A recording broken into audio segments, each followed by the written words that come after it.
in celebration of being alive by Christian Bernard. Now let us see the detailed version of prose line by line. See, this is the warm up lines. Here they have given there are several physical challenged people who have lived successful and meaningful lives. Here are a few personalities who have fought great odds and lived a long life of blazing achievements. Let's share what we know about each of them and complete the table. Here, this table is for your reference and for your understanding. Can you guess who these persons were or Demosthenes? Beethoven have already given that he is hearingly impaired. All these persons have some natural challenges. Beyond their natural challenges, they have achieved so much. Demosthenes, have you heard? He is a speech impediment, but he has achieved in politics. Helen Keller, visually impaired, achieved in education. Mariappan Thangavel, recently very popular name, physically challenged, Paralympic game he achieved. Mozart is an underachiever. He is a composer of music. John Milton, epic writer. He is also visually blind. Sudha Chandran, a dancer and a stage artist too. Beyond these, beyond the physical challenges, that is natural challenges they had, they achieved so many things in their life and they set as an example for other people. This is the lesson starts like this. We all know that Christian Bernard was the first doctor to perform a heart transplant surgery, which we have already seen in the short version. Here we have an extract of his speech wherein he narrates an experience which has changed his perspective of life altogether, that is, idea of life altogether. Let's find out what led to such a dramatic transformation. Through this speech, he tried to explain that life is not the thing which we actually mean. We have so many things to admire, enjoy, and say thanks to God for the pleasant living which we are enjoying now. It's not at all a simple thing. Here is the first point. Totally, his speech is given in 13 points. Through the 13 points, he clearly explains his experience and a small story which gave an enlightenment in his life. See, this is the first point. More and more, as I neared the end of my career as a heart surgeon, my life thoughts have turned to consideration of why people should suffer. That when he is reaching his retirement stage, he was thinking about the people, why they are suffering without doing anything wrong in their life. Suffering seems so cruelly prevalent, common in the world today. Do you know that of the 125 million children born this year, 12 million are likely to reach the age of 1, and another 6 million will die before the age of 5. And of the rest, many will end up as mental or physical cripples. Cripple means people who have some disability. This is the thing keep on pestering or disturbing his mind, why people are suffering while the small kids are dying before they are reaching, even if they are living, why they are not living a proper physical and mental, with the proper physical and mental health. This is the thing he was often heard in his mind or questioning in his mind. My gloomy thought probably stemmed from an accident I have a few years ago. One minute I was crossing the street with my wife after a lovely meal together, and the next minute a car had hit me and knocked me into my wife. She was thrown into the other lane and struck by a car coming from the opposite direction. Can you guess this situation? Can you imagine this situation? After a lovely meal, both of them were crossing the road in a very enjoying mood. Suddenly, he was hit by a car, and another second, after a moment, she also was hit by the another car which is coming from the opposite lane. Both were hospitalized. During the next few days in the hospital, I experienced not only agony means pain, extreme physical and mental suffering, and fear, but also anger. I could not understand why my wife and I had to suffer. He don't know the reason for that. They both of them were in very jolly mood. They were enjoying their meal and they are just crossing the road. Just a minute changed their life. I had 11 broken ribs and perforated means torn and damaged with holes lungs. My wife had a badly fractured shoulder. Over and over I asked myself, why should this happen to us? I had work to do. After all, there were patients waiting for me to operate on them. My wife had a young baby who needed her care, both of them having so many responsibilities to perform in their life, but now or without doing anything, they are simply lying in the hospital as a patient. Being a doctor, he was lying as a patient. My father, had he still been alive, would have said, my son, it's God will.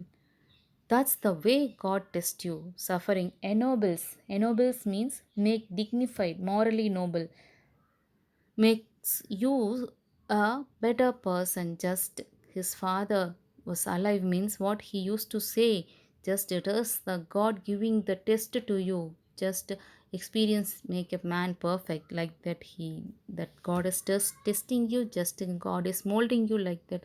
He might have given a mental support, but he was not alive. But at the same time, even if his father was alive, he could not accept his words.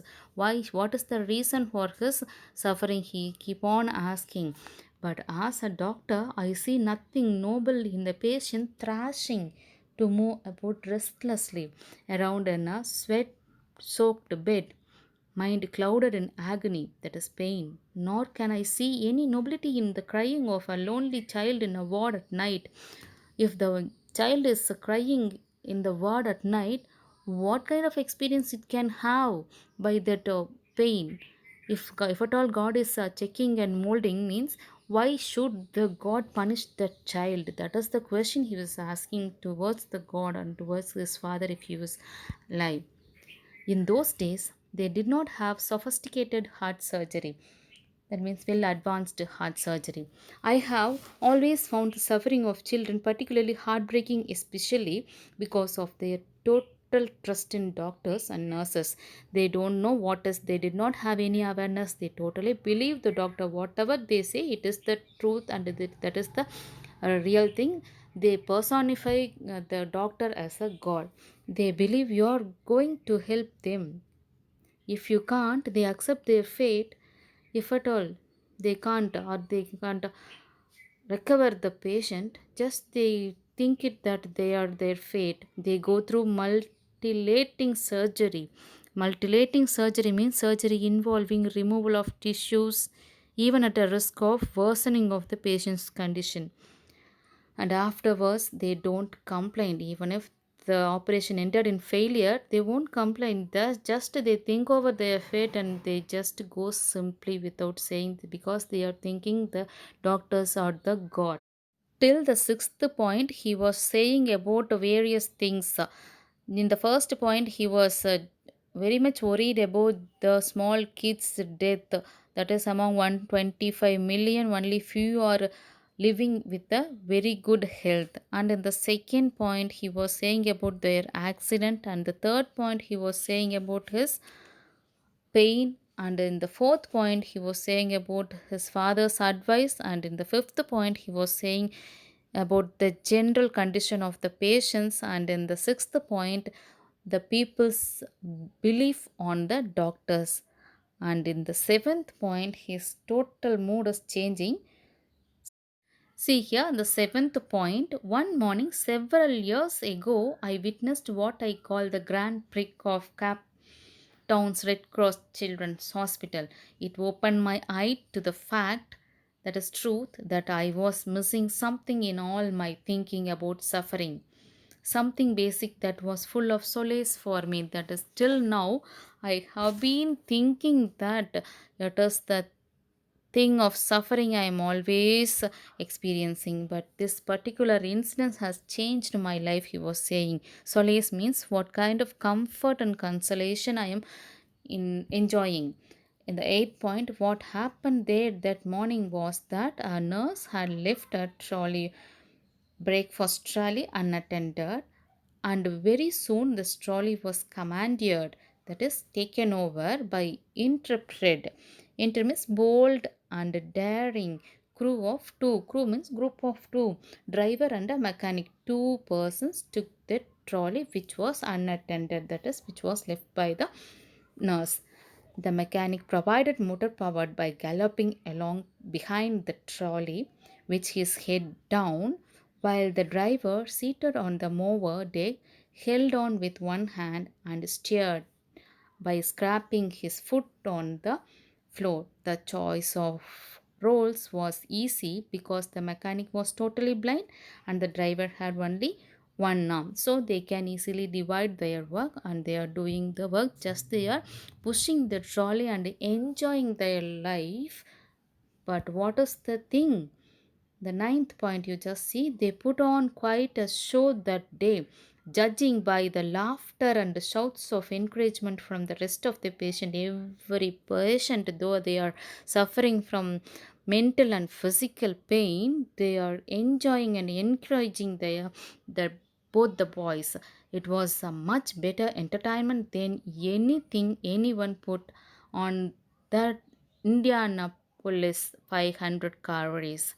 It was the great race where we could see more number of audience for encouragement. There was a grand finale of scattered plates and silverware before the nurse and ward sister caught up with them, scolded them and put them back to bed because they were also the patients there. See, let me zoom the paragraph. 10th paragraph. Let me tell you about these two boys. These two boys were not a normal were not at all the normal boys. The mechanic was all of 7 years old. One night, when his mother and father were drunk, his mother threw a lantern, that means light, at his father by mistake, that is missed, and the lantern broke over the child's head and shoulders. He suffered severe third degree burnt on the upper part of his body and lost both his eyes. This was the person who was pushing the trolley. At the time of the Grand Prix, he was walking horror with a disfigured face and a long flap of skin hanging from the side of his neck of his body. As the wound healed around his neck, his lower jaw became gripped, so he could not move his mouth without moving his face. Totally, he want to open the mouth means he has to move his face up and down. Only then he can move his, just even to eat food he want to shake his head. The only way this little boy could open his mouth was to raise his head. When I stopped by to see him after the race, he said, "You know, we won." Just he was enjoying. He did not bother about his physical beauty or his pain, whatever it may be. Just he was conveying the thing that he had won the match, and he was laughing. The 11th point, the trolley's driver I know better. A few years earlier, I had successfully closed a hole in his heart. He had a he had returned to the hospital because he had a malignant tumor. Malignant means a very harmful tumor. That is a small part of the extra growth in his body. A few days before the race, his shoulder and arm were amputated. Amputated means cut off by the surgical operation. He is having only one arm. There was little hope of his recovery. After the Grand Prix, he proudly informed me that the trolley wheels were not proper properly oiled, but he was a good driver and he had full confidence in the mechanic. What a great thing you could imagine. Can you imagine?